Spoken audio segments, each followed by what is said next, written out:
Mrs. Susan Tumusiime, who is the ED of Faweu, is our super soul sister this particular night. And of course, my name is Rowena Kajumba. I get excited. I meet women all over. You know, they inspire me to inspire you as well. So that is what this show is meant for. And thank you so much for joining us yet again for Super Soul Sisters. You're welcome, Susan. Thank you. Yes. Thank you for making time. Yes, here I am. Yes. It's exciting to come and speak to the public. Yes, that is very Yes, true. Now, before we get into Faweu, of course, which has a very good cause for that matter, and before we get into who you are now, yes, let's get back to knowing Susan. The Susan who was a little child, Susan who was a baby, without knowing what Susan would be today. So when we talk about Susan Opok, who are we rather talking about? Were you born to, where, and the time? Wow, many questions. Yes. Yes, Susan Opok. I will leave the Tumusiime for now because yes. you want to know the little Susan. Yes. Yes, I was born to a gentleman from Gulu, then northern Uganda. He was an architect, engineer Peter Paul Opok. One of the educated men of the times, because he went to Chambogo, then was sent to Cambridge, Nice. in the university. So he was an educated man, outgoing, loving, and he married a Mugisu woman from Bali. So I'm a mix of an Acholi, a Mugisu. I lived a good life as a young child. My father was working for the East African community. So being born in Kampala. Yes. Oh, you were born in Kampala? I was born in Kampala. Okay. And then we went to begin nursery in Arusha. My father working for the East African community then. I started my nursery education in Arusha, went to international school in Arusha. So from Arusha, went to live in Nairobi and sent to school in Kisumu, and then eventually went to live in Mombasa before coming back to Uganda after the overthrow of Amin. Yeah, so virtually I was exposed early to many things, yes. Interestingly, when I was in primary 3, my father sent us to come and study, my sister and I, to come and study at Namagunga Primary School. Oh, wow. So for the year, my uncle then was the executive director or managing director of the Uganda Airlines. So we came and lived in Uganda for 1 year and then returned to go to Mombasa. So before that, you were in Kampala, went to Arusha. With your father in Arusha. Yes. Then you came back for your primary 3 in Uganda. Yes. For just about a year. Yes, and I flew Air France at that time. Nice. Yes. Nice. If you say I was in Uganda, I mean, I was born in Uganda, so I imagine that my parents at the time were living here. Here, yes. So then when my dad got the job in Arusha with the East African community, then we relocated to Arusha. And that's where I began my nursery school, early primary school, and was able to move around. So where did you go? Which schools did you go to? I went to Arusha School International School. I went to Aga Khan Primary School in Mombasa. I went to Maseno Girls Primary School in Kisumu, and then eventually came to Shimoni Demonstration School in Kampala. Yes. And then when you went back? That was P3. That was P3. Yes, Namagunga was really primary 3. Yes. So having started with the nursery school in Arusha, I went to Arusha International School. Then P3 came to Namagunga Primary School. At the end of P3, went to Aga Khan Primary School in Mombasa, then Maseno Girls Primary School in Kisumu. Okay. Yes. So, are you the only child? No. My father was a polygamist, so we are very many. My mother has 5 children. Okay. Yes, but my father's children were about 20, 24. I like that we're all in the same ranges. Eh? Everyone is like, The probably 20 polygamists something of the day. Yes, Yes. yes, indeed. Yes. So moving around a lot, did this affect you as a child? How did you cope with moving a lot? Of course, with your siblings and being between the East African region and your parents. What was that like for you as a child? I'm not sure that I really thought about it because it went smooth. And I grew up as a normal child. Yes. It was exciting at the time because, even when we lived in Arusha, weekends we would drive to Nairobi and, see the animals on the way. We learned about crossing borders. When we went to, Maseno Girls, it was a boarding school, it was my first time. No, it was the second time because it was after Namagunga. So life just picked on. It was interesting how things moved and how things were done. Yes. And when we went to Mombasa before coming to Uganda, returning, I think it was also interesting because, Mombasa is, the beach, the sea, yes. So it was great. And having a father who was working, who was providing, our lives were easy. Yes. It was it was you didn't good really life. think about it then as a child. It was just fun. Yes. It was fun, and I think we enjoyed ourselves. Yes. So then you finished primary school from Shimoni Demonstration School, because that was in 79 when we returned. When you returned, okay. And I remember they were looking for schools for us. It was very interesting. They gave us exams. I remember went to East Kololo. They gave us exams and we didn't do very well. Went to Nakasero, then came to Shimoni. So my dad distributed us. Yes. If you went to East Kololo, some went to Nakasero Primary School, some of us went to Shimoni. Yeah. And P6, P7, did our exams, passed, and went to secondary. So where did you go there in secondary I school? went to Sacred Heart Girls' School in Gulu. And the reason that my dad took my sisters and I to Sacred Heart was that he wanted us to learn the culture of the Acholi. Okay. Having lived out and everywhere, he said we needed to learn. And on that, he also ensured that every holiday we would go to the village. And today, at the time it was sometimes they want us to go to the village. It wasn't very nice at times, but now I appreciate what he did. Because we the girls, my father's girls, speak Acholi well. The boys are a bit, so... The boys are younger? Yes, it's a mix, really. It's a mix. But I think for the girls it was intentional. Yes. Which is good, or was good. And so, we fit in very well within the Acholi What was that culture. like? Because now you've changed environments. And... you're probably still adjusting now. Maybe you've gotten used to Shimoni. And then they move you. They say, we're going all the way back home for you to go to a school that you are, that you are attached to in a sense, or should be attached to in a sense. And it's a boarding school. Boarding school, yes. What was that like for you? I think, and I want to believe that, sometimes when you reflect, you note that today's children seem to be focused on certain, specifics. We were very open. Yes. We were very open, and Sacred Heart School was a good school. It was a girls' school founded by nuns, Catholic school. I'm Catholic.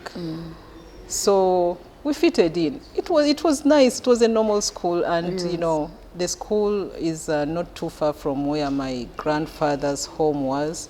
So we would interact with uncles, we would interact with cousins. But also, interestingly, from where the school is to where our village is, was about maybe 10 kilometers or so. And sometimes, those days we had the train. So we would board the train from Lacho. There's a center called Lacho where the hospital is today, Lacho Hospital.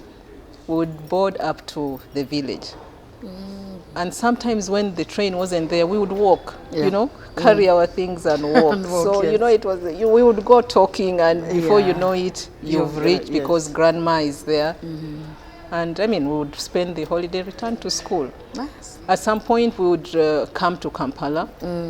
And those days, there was the night bus. Yeah. So we would utilize the night bus to come to Kampala. Of course, the roads were not too good, but we would, you know, come and have holiday here. That was the So the that was options life, really at the yes. time, So yes. yeah, I do not think that we really thought so much about what is happening, and we So we did you lived spend life. much time with most of your siblings? What was that like? Or No, we were all together.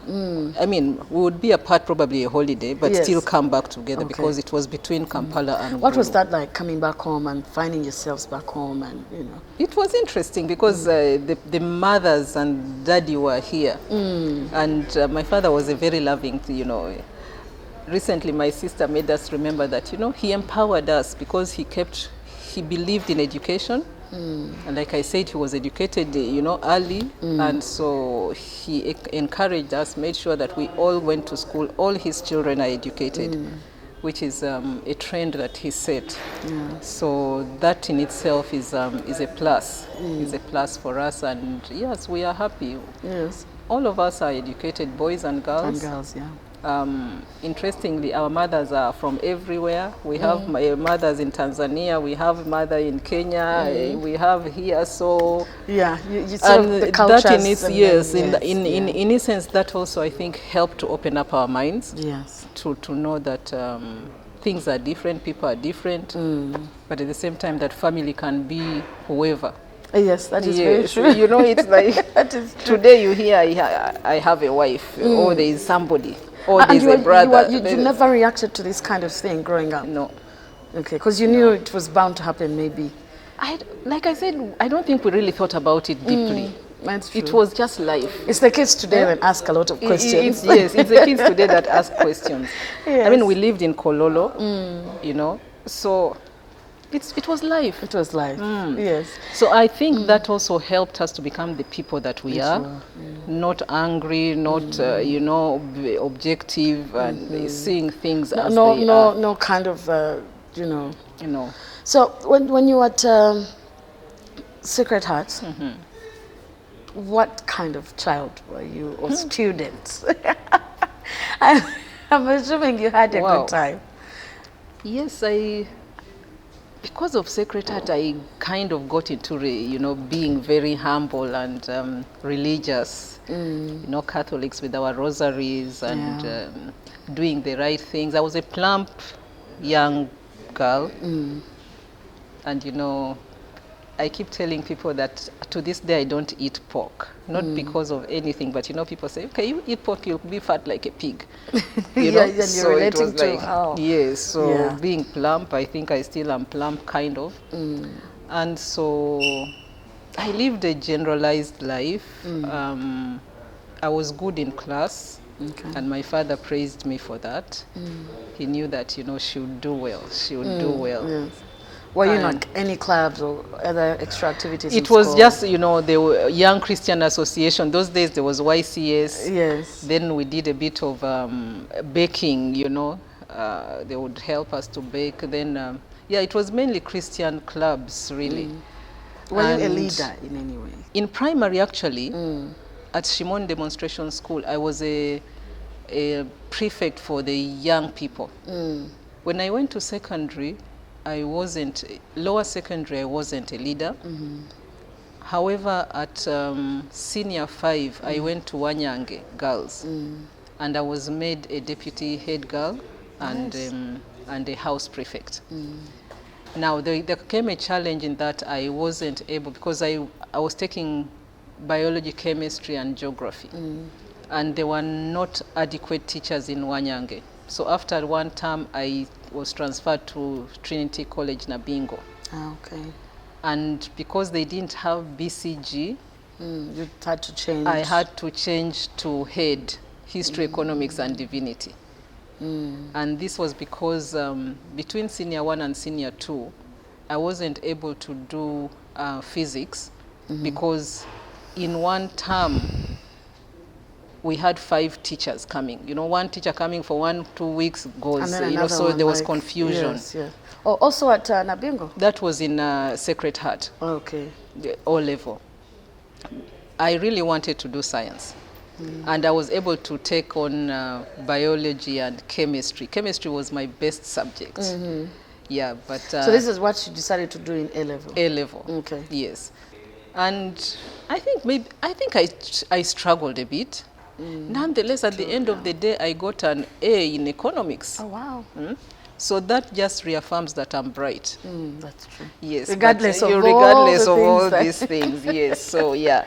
Yeah. Yes, and yes, I went to university on government scholarship. Oh, nice. Which was good. After that so change. I know it took you a while to adjust to I believe so. To the arts. I believe so. And thank God there was economics. So now, when you adjusted, and this is now second term. Yes. And you're starting. They've You're in allowed a new you, school. Yes, they've allowed you to do your second term. Yes. With a changed combination. So I remember when we did the mocks, history was, to date, I'm not a historian. History was the biggest challenge for me, yes. Nonetheless, I passed. Of course, I think I got a D in whatever, in history. But I was able to get an A and a C in, in economics and divinity, and also pass general papers. So I was taken on government scholarship. And at the time, actually, because like I said, we were coming from a polygamous family, we were 4 of us in senior 6. The others were at Caltech Academy. Okay. Now, when they got their results, they hadn't done as well.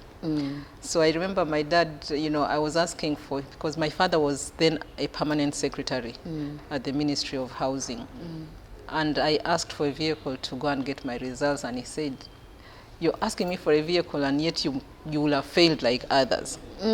Because he was mad with the results of the others. But when I got my results, he was excited. Yes, so considering, he also thought you had to adjust midway. Yes. After changing schools. Possibly. They hadn't done so badly, but Yes. probably his expectations were a little higher. Yeah. So when I picked my results, I had done so well, and he was so excited. So he began to say I should go and study economics in Nairobi. So, that aspect about, going to study in Nairobi began. He began to... So let's go back a bit. You now come to Nabingo second term. You've changed the combination. Yes. I was going to say course. And how do you adjust in that environment? It's an all... I know even Sacred Heart was an all girls. But now here, you sort of like switching places. You were in a science class before, you're probably now thinking, and different personalities come and characters come with these things, we must be honest. Yes, true. So you're in an arts class, different characters, different personalities. Did your character sort of fit in quick in making friends and adjusting to the class? Somehow I've been slow, quiet, Somehow I got integrated. I just got into the mix. Of course, senior 6, senior 5, senior 6, everybody is reading, putting, those days, what do they call it? Winter. Winter, putting your feet in water, so drinking coffee, not to sleep. Yes, and somehow we managed. Yeah. I believe the A came out of, getting into, yes. Like I said, mocks weren't too good, and especially history. Okay. And the environment of the school was good. Bad. Yeah. The environment was good. Yeah. And I you also fitted not in. You can see that there is a trend that I was mainly in girls' schools. Yes, that is true. So somehow I was able to fit in, yes. Yeah. So were you in like any clubs as well here? At Nabingo? Yes. Or no time? You had to focus, you had to work harder than before? I think I must have been involved in some activities. I don't recall really. But, at that time, the aspects about the Young Christian, Association, yes. maybe the choir, those were the things that would, take our time. We would pass time with that. Nabingo, at the time also, they used to give... a girl in a higher class to look after the newcomers. The and, newcomers or the young, yes. Yeah, so I remember there were issues about girls wanting to be very close friends, and that a bit scared me a bit, because of course that time there wasn't any discussion about homosexuality or the transgender issues, but there were stories already coming out about Girls being a little yes. And that was never a discussion, by it wasn't discussed, yeah. But I remember fearing the person that I was given to help me, because it was a bit and you felt, I felt exactly, yeah, I felt a bit uncomfortable, especially because I was that calm, quiet, yes, because even from home, my brothers, sisters would want to go for discos. There was a disco around Crested Towers, and I was the only one who would not want to go. So it was like, you're such a bore. Yes. Such a bore. But even school parties, you weren't quite not keen really, on not really. And I remember we were joining university. Hadn't had a boyfriend before, engaged with the intimacy or what, and it was like, how can you come to campus without having, all your friends and colleagues? It is like, and then you begin to feel uncomfortable. Yes. So wait, let's go back. Where did you go to university? Makerere University. Makerere University. Yes. That's where you wanted to go. That is where your headspace was. That is what was there then. Yes, you got. Yes, I was taken, and yes, I was there. I was in Africa Hall, which was a ladies' hall, so I think I fitted in very well. Yes. Yes. That is nice. Yeah. And what were you doing? Bachelor of Arts. Bachelor of Arts. Yes. With those subjects, yes. So you meet your friends, you realize, what is wrong? Am I not so social? Am I not so out there? It was such an embarrassment, It was it's just the pressure, really. If you of course, I mean, at the time, yes, you feel like you don't belong, like, how can you come to campus without having slept with a boy, without having a boyfriend? And then, all the talk. Yes. And then you begin forging stories which are not there. Nonetheless, that did not. Yes, I mean, it was silly, It was so silly when you think about it. But yes, that's what happened. It did not, however, derail me. Yes. Yeah, it still did not derail me. And eventually, though, at campus, you met someone, or no? Okay. No. You were focused on your books. You're the very calm. I had fun. Type. Yes. I had fun. I had friends. We would go out, dance, but didn't get into a relationship. You knew no. That, and sometimes. And then, interestingly, when we were at campus, is when Lutaya came with, when he came to show, HIV came, and that's all. And I saw this man coming in a coat. There are two things that really stayed on my mind. One is Pastor Kayanja. Yes. Came, to the main hall to, to preach and all that. And his voice was like God's voice, it was being amplified, and wow, with the singing and what, it was like, wow. That was the issue. Get saved, get saved. That is Catholics. I don't think I did. I did not. Yes. Which year was this now? That was 92 or 90, about 92 years. About 92. So the other person you remember is Lutaya. Lutaya. He came, wearing a jacket which seemed so big. He was thin, and he had, that time people with HIV had, signs that were very obvious. Yeah, that. Wow. And it was such a scare. It was such a scare. And hearing him talk about it. Exactly. It seemed many people were saying he's lying. He just wants money. Because they'd not yet experienced or seen how grave the thing can be. However, I must say that we lost people. We lost students, friends, classmates that at the time also were into relationships. Because I believe because HIV was still starting at the time, people did not know who was sick and who wasn't. Who was sick and not, and then it was some kind of sexual network probably. Exactly. And you have no idea. You have no idea. I remember one of our friends, one time took us to her home. She'd gotten a man. She took us to her home. She cooked for us. And in 1 year, the girl was dead. And it is like, what? And then at that time also, there were many girls getting married, getting children. And for me, I don't think it was an option.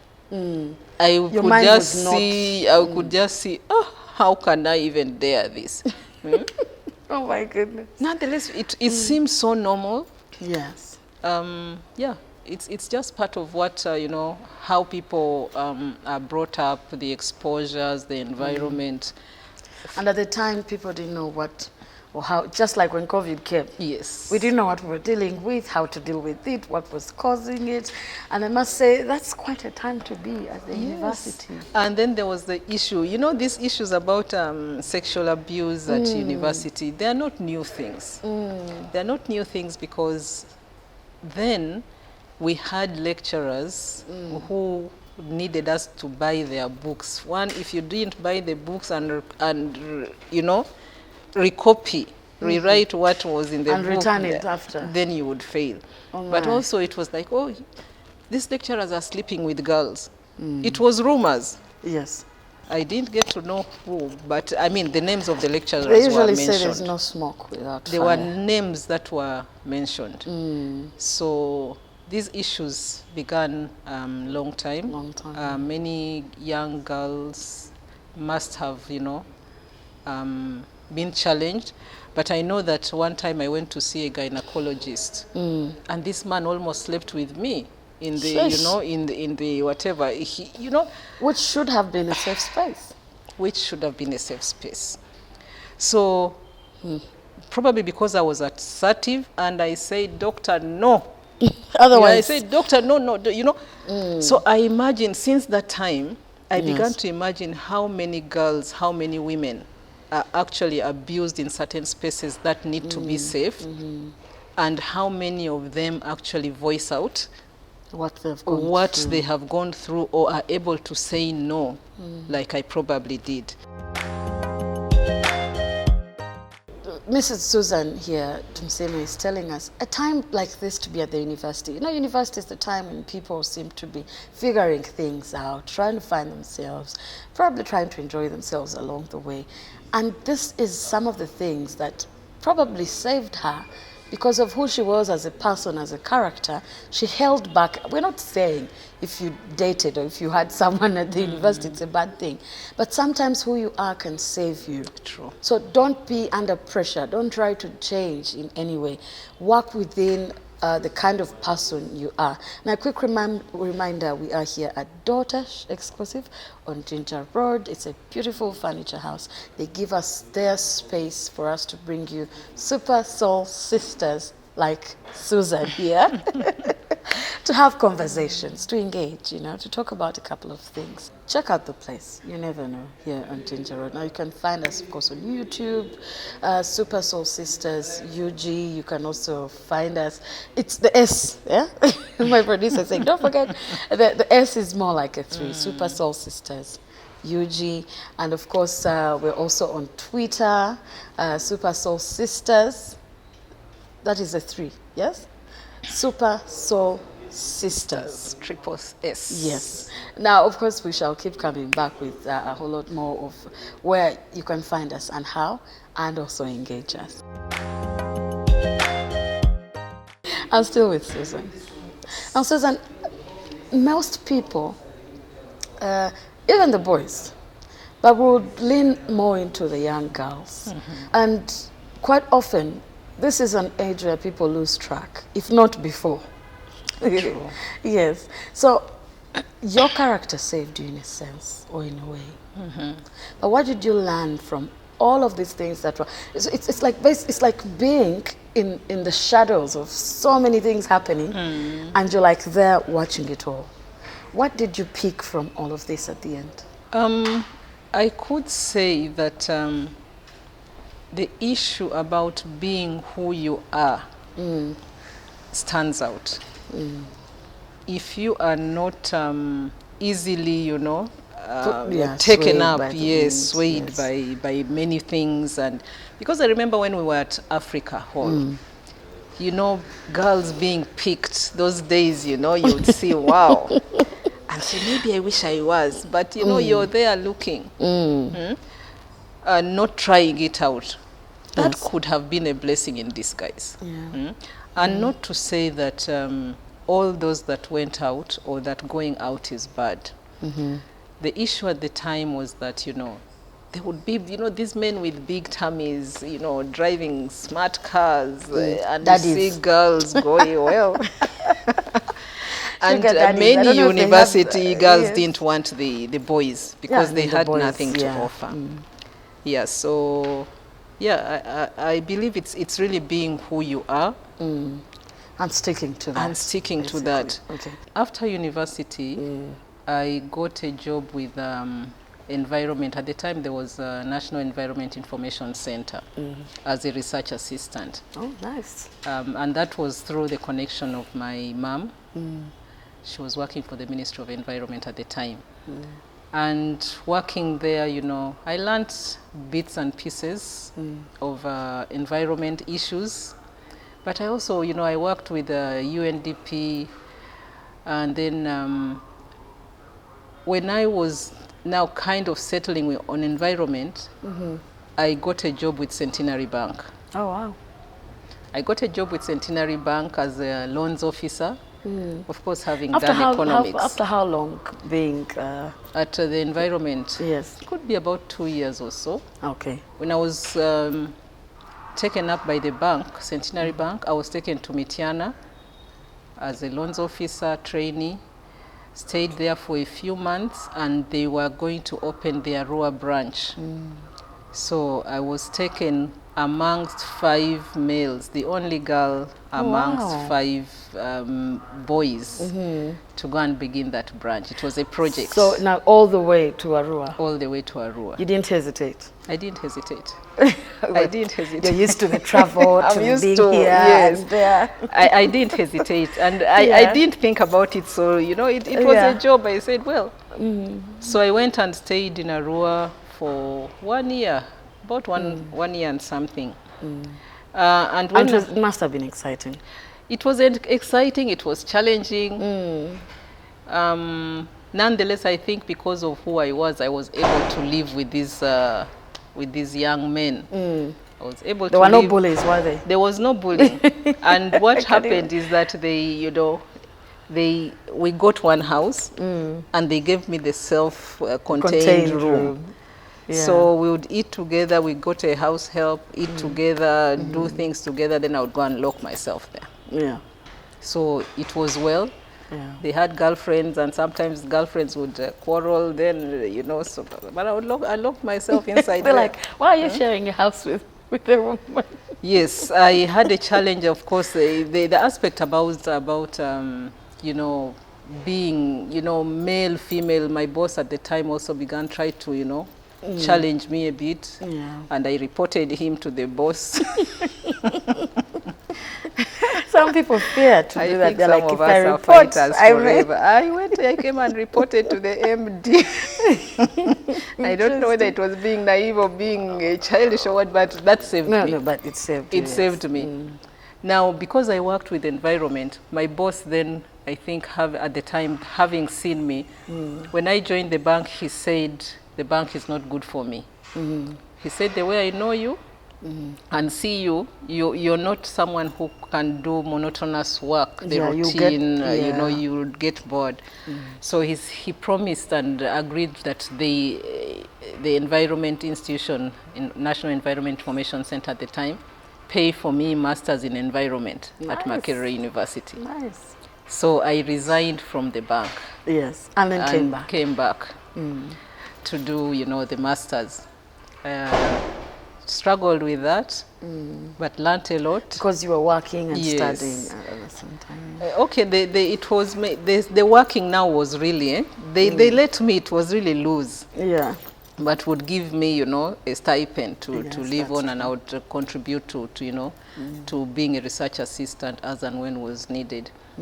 And from there, I eventually got a job, with the World Food Program, and was taken to the north.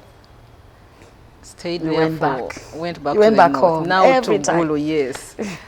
Stayed there 7 months, and an wow. opportunity came, a fellowship Nice. by NORAD So 7 months into the job, I asked, it was like, now there's this opportunity. Should I, shouldn't I? I It know, was after, really, just after, yes. yeah.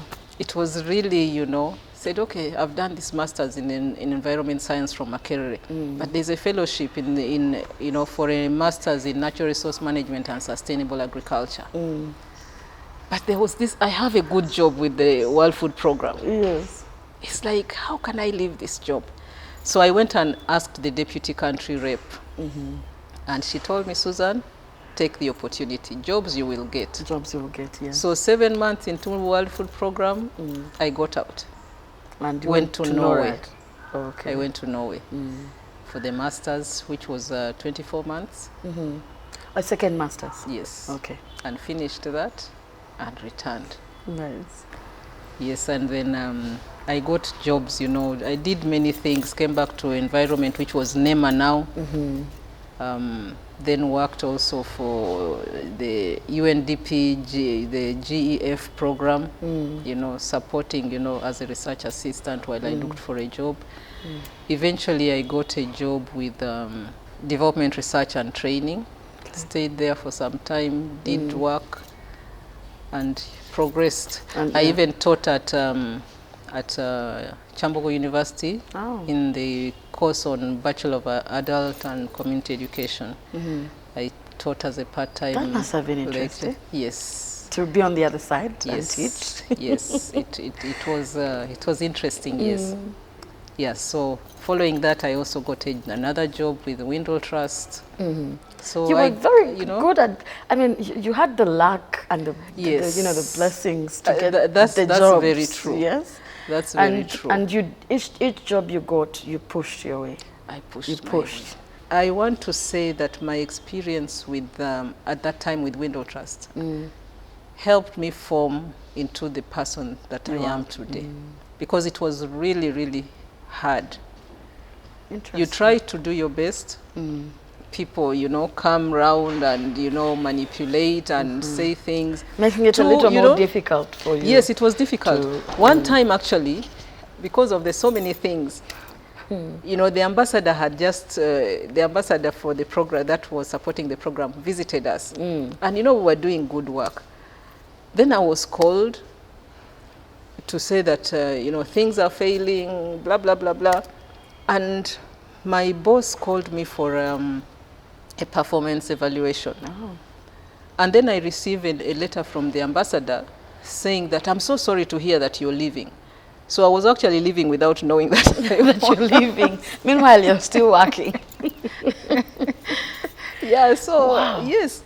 And another time, I was in charge of the office, and I was given monies, and trusting, working with colleagues, you trust them and give them money, and eventually everybody denies.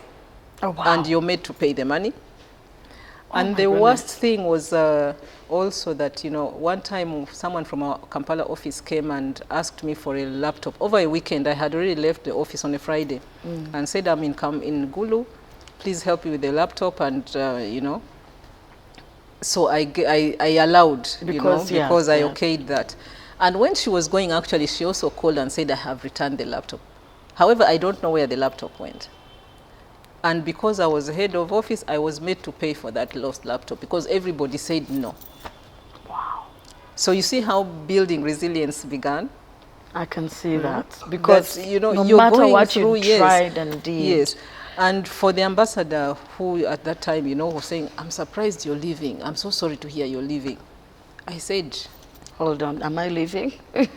So eventually he told me, Susan, drive to Kampala. Don't tell anyone.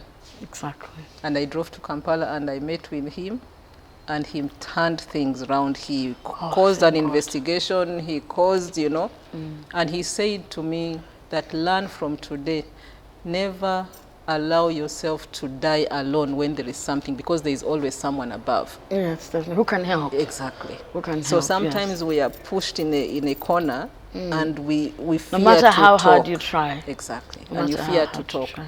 So this guy, intervened, assessed Thank the God. situation, and I was, Thank God. Now, of course, these are some of the things that I think many of us need to listen into and hear. Yes, true. Sometimes people You think, see someone and yes, just say, wow. someone can say, But oh, we've I'm gone suffering through, at my job, all this, all that. True. Now, Susan here is telling us, hey, I have been through this, probably even worse, when everyone denies and everyone From heaven accuses. you walk to heaven on foot. You feel like you've run out of options. How do I get myself in a clean light for my work, for my job? Now, do not give up. Like Susan said, try and look for the right people to help you.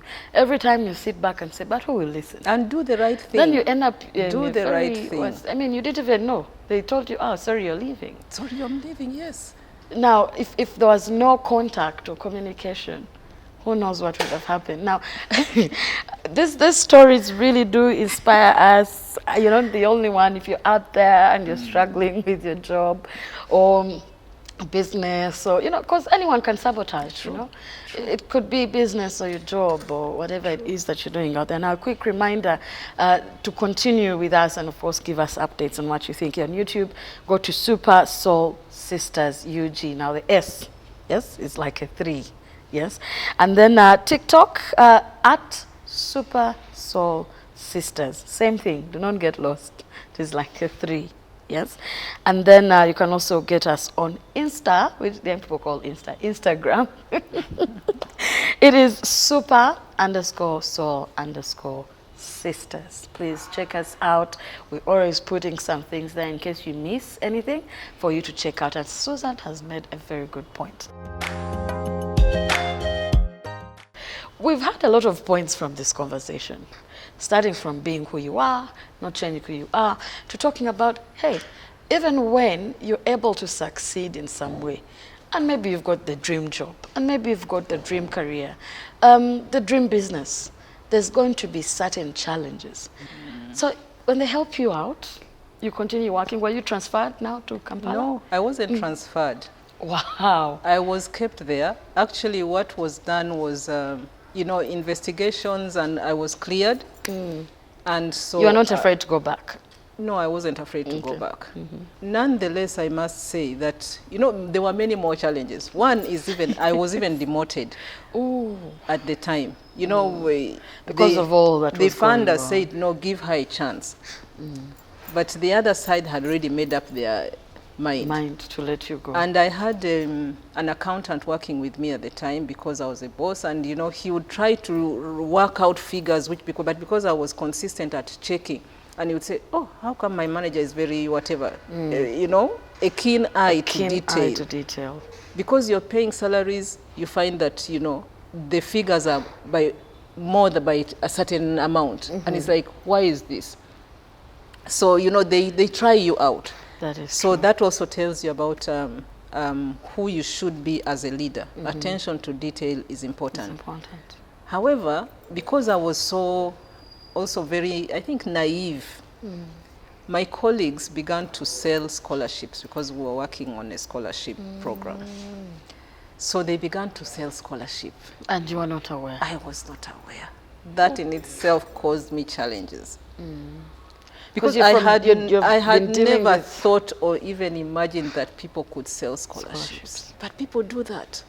And these are people that you work with, people that you trust. And that's why I talk about manipulation, intrigue, and so many things that happen in the workplace. Yes. Sometimes you're so focused on your work, you don't know, and you trust everyone. You don't even realize that. And Honorable Mao was the LC5 in Gulu at the time. And so, which year was this now? This was 2006, 7, 6, 8, between that time. And Honorable Mao, being in Gulu, was told about the institution selling scholarships. So he sent some people to inquire, and he actually said that, this one is so naive, because she comes from a good family, she does not think people can do By this the way, thing. I had not even thought about it. So he says this one is just naive, and because she's from a good family, she thinks people don't, Because when they first asked me who was in charge, I said no.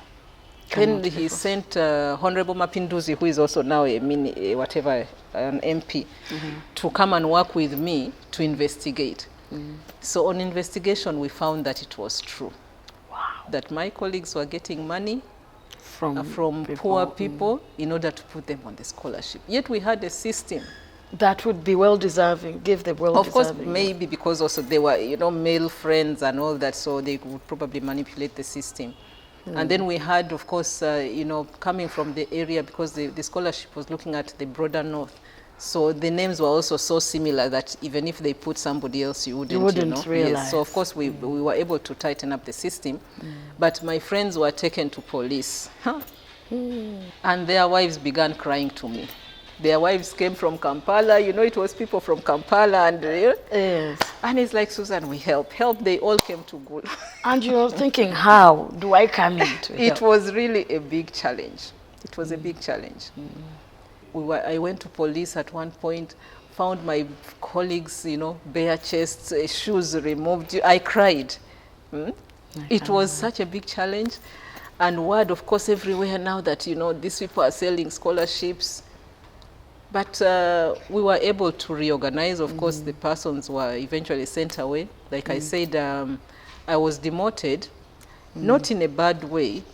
Rather, a white person came in to be the boss. One of the, yes. Yes, so they brought in some, an expatriate.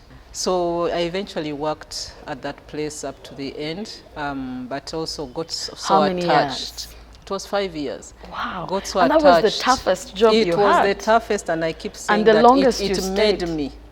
Yes. It made me, because I went through, I walked through the fire of hell and came out alive.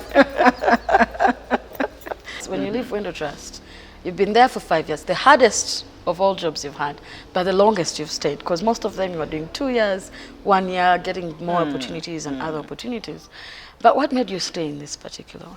I had an uncle. He's passed. He passed. He was a mentor and stood by me. So he kept helping me. He said, make sure you do this. He would guide me. When you give out money, make sure you write. They should sign. You have a copy. Well, so he guided, he mentored. It was mentoring without. Yes. One of the other things is that we were working with young people that were coming from captivity, formerly abducted young people. I tell you. And this, goes to institutions. Yes. You take someone and say, okay, be an officer, and not you don't train them, because you can imagine at the time you're coming from a job, but you've not been exposed to these formerly abducted young people. You don't know how. And my friend, hey, they were a handful. Must have been. 5 years of being with them, where did you move to? To Peace. I got on the last, actually Peace, Promoting Equality in African Schools, another charity, British charity. Yes, they advertised. And the time the project was ending in the north, I applied on the last day. 2 days later, I was called. Oh, wow. Called for interviews. As I was going back, I was called to the next level of interviews. Oh, wow. And 2 weeks, after the closure of the other project, you were in. I was country rep.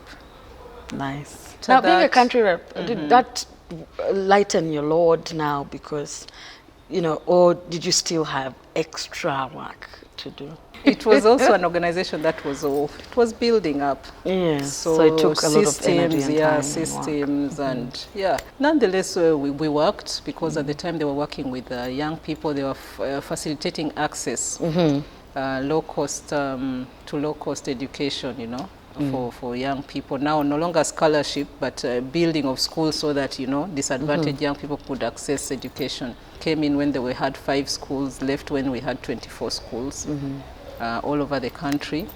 And you were there for how long? I was there for 4 years. Okay.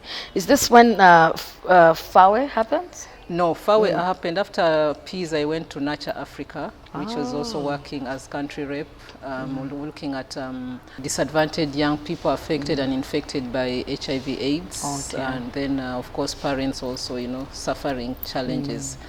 So I stayed there for about a year and something, and then Faweu comes by. put you on board. And of course, FAWE is the Forum for African Women Educationalists. Uganda chapter. Yes. So what does this involve or entail? The mandate is ensuring girls' participation in education.